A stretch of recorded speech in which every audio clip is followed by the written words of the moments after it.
माँ दुर्गा के छठे स्वरूप का नाम कात्यायनी है। उस दिन साधक का मन आज्ञा चक्र में स्थित होता है। योग साधना में इस आज्ञा चक्र का अत्यंत महत्वपूर्ण स्थान है।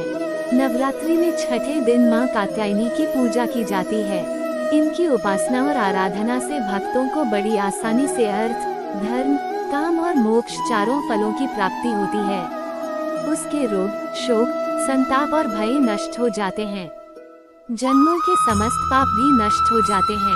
कात्या गोत्र में विश्व प्रसिद्ध महर्षि कात्यायन ने भगवती पराम्बा की उपासना की, कठिन तपस्या की। उनकी इच्छा थी कि उन्हें पुत्री प्राप्त हो। माँ भगवती ने उनके घर पुत्री के रूप में जन्म लिया, इसलिए ये देवी कात्यायनी कहलाईं। 4 इनका गुण शोध कार्य है, इसलिए इस वैज्ञानिक युग में कात्यायनी का महत्व सर्वाधिक हो जाता है। इनकी कृपा से ही सारे कार्य पूरे हो जाते हैं।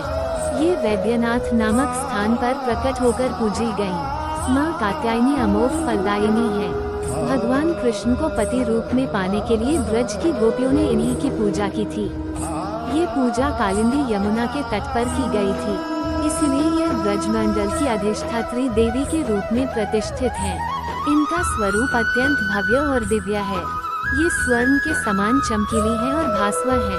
इनकी 4 भुजाएं हैं। दाईं तरफ का ऊपर वाला हाथ अभयमुद्रा में है तथा नीचे वाला हाथ वर मुद्रा में। माँ के बाईं तरफ के ऊपर वाले हाथ में तलवार है व नीचे वाले हाथ में कमल का फूल सुशोभित है।